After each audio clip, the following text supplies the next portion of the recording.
All right, so we're back and we are 13 minutes away from the hour of 8 o'clock. We got Seth Weil aboard. We're going to talk about some fibroids.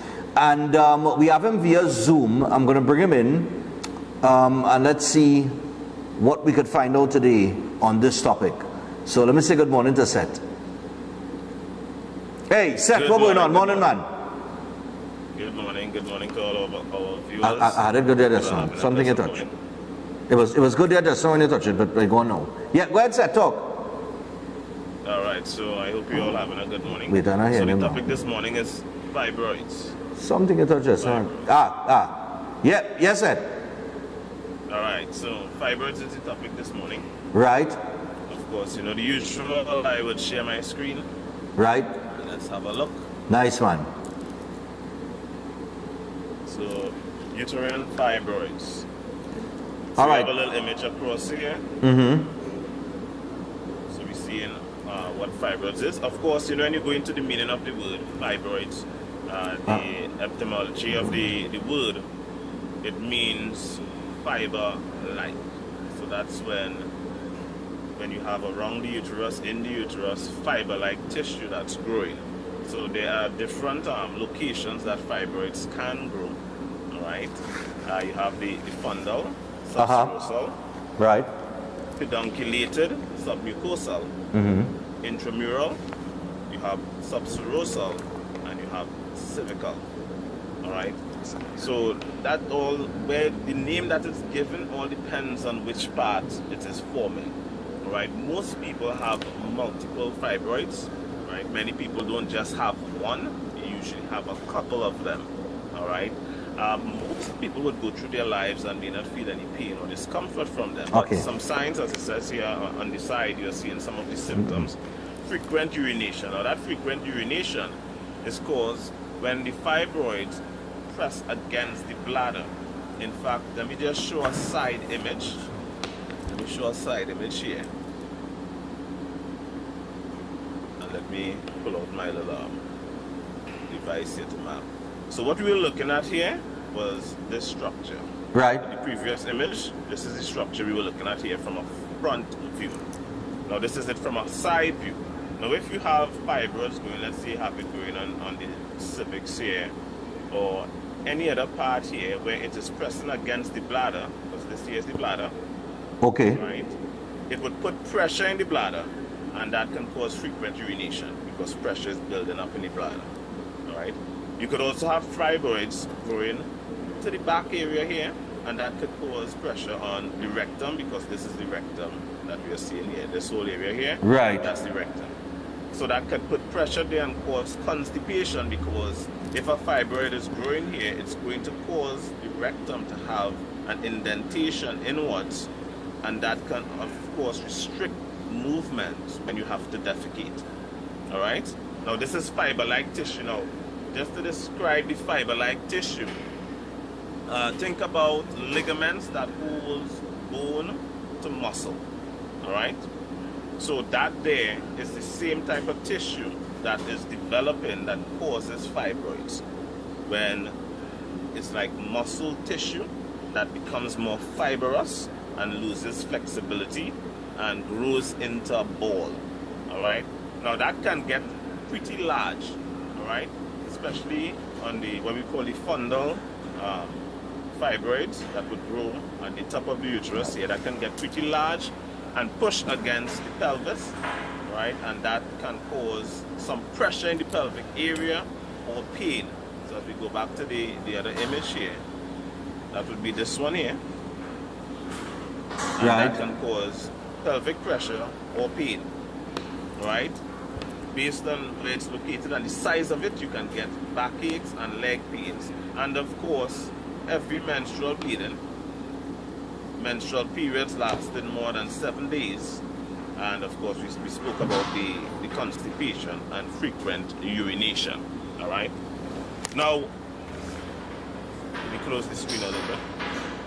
Fibroids is something that would affect 70 to 80% of women during their fertility or fertile years or childbearing stages.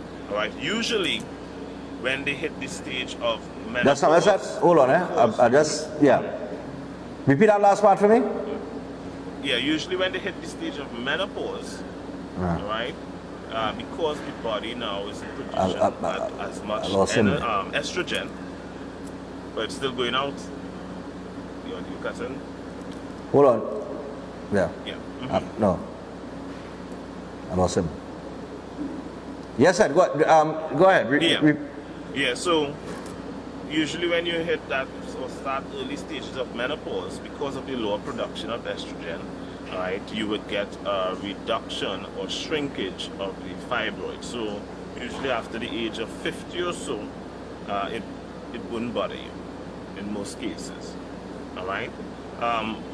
But of course, I don't think that is any good news for most people, because you don't want to have to lose your ability to have kids in order to get a relief. All right. Now, when you think about what causes it, they say that estrogen fuels it. But like I mentioned before, it's not just estrogen that fuels it, because people think estrogen is the problem. It's not that. It is unbinded estrogen.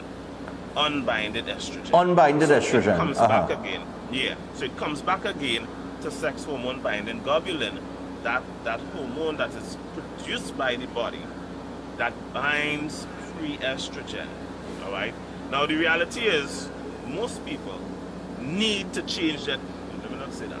Almost everyone needs to change their diets. Right. All right. The problem is we are getting these conditions because a lot of people don't want to change their diet and expect to find some other means or mechanism to maintain their unhealthy lifestyle, but many people believe the lifestyle is healthy, and it isn't. Most people that come to me end up in shock when I show them the actual science, what they are supposed to eat.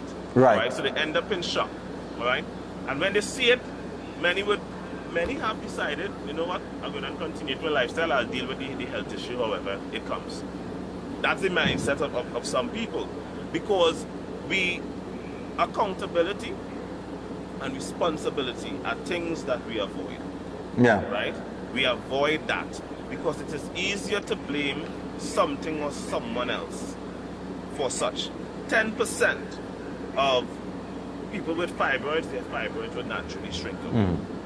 Only 10%, which means the other 90%, it won't. The other 90% it won't. It would remain. It would continue to cause problems. Right. All right? But one has to be willing to make the necessary changes to their diet.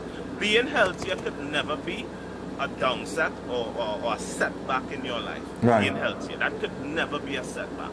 So we have to really change our perspective on life, our perspective on nutrition, and we need to stop choosing unhealthy practices when the information becomes clear to us that this is unhealthy. Right. Like I've shown people what is healthy to eat and what is not healthy, and many have decided, you know what, I'm going to continue with the unhealthy. I, for one, personally cannot learn of something that I thought was healthy and see that it is no longer healthy, or I get proper information showing that it isn't healthy and then I continue. And then you continue. No, but that's the well, you see, that's the cycle of man, eh? You know, man makes the same mistakes over and over and over and over, right? It's like a cycle, right?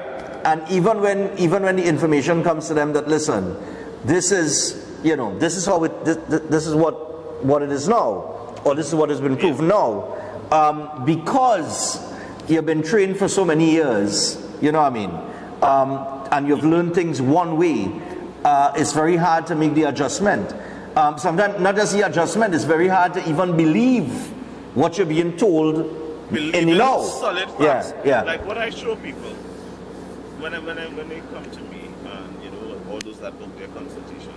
And this is why I tell them, I don't just tell them stuff, I have them read it themselves. Right. I show them the highest level of scientific information so that they won't say, this is my opinion. It isn't my opinion. Yeah. It is scientific fact.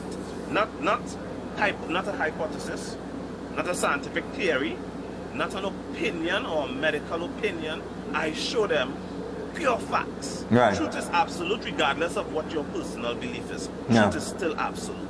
All right? If you have conditions like these and you want it, one, they did not appear out of thin air, right? There is no such thing as idiopathic diseases, though the medical will love to tell you that. Things just randomly happen. No, you don't randomly get sick. That's an impossibility. Every illness has a cause. It have a cause, it must have a cause. Every single thing has a cause. Because you I mean, just randomly get sick because sickness just going eeny, meeny, miny, mo. It don't happen like that. Because logically, before we run out of time, right? Logically, right? And then I tell people, apply logic. If you get something just so, there is no reason for it. You just get it just so, like you just said, right? Then how can a solution be offered? Exactly. It's cause and effect, right? So exactly, cause and effect, is it? Right? Cause and effect. It makes no sense. It makes no sense isolating. It makes no sense wearing masks. It makes no sense living in a bubble. Yeah. Because sickness could just choose you eeny, meeny, miny. What is the point of washing your hands, right? Yeah. If you could randomly just get sick, it makes no sense. Every disease, every illness has a cause. It must have a cause, right? yeah. The question is, are you willing to accept that cause? Because, you know, many people don't want to believe that what they are doing is wrong. Yeah. I've encountered people that, you know, when I show them the information, they realize that they're the ones who have been making them own self sick. They've been thinking, I'll do this and I'll do that in order to improve my health, and it made their health worse. I've encountered many people who they weren't sick before and decided to go along the healthier manner, or what they thought was healthier. All right. And what they did, thinking it was healthier, run down their health. All right, well, Seth, we out of time, but thanks a lot, man. And hey, we will chat again next week. And for those who want to do a consultation, you know the numbers to call. It is 7611952. And with the other 297-3935. All right, nice, man. Seth, until next week. Yeah, bud. All right then, thanks for having me. All right. So that's Seth Weil aboard on the inside, and fibroids. I hope the information was valuable.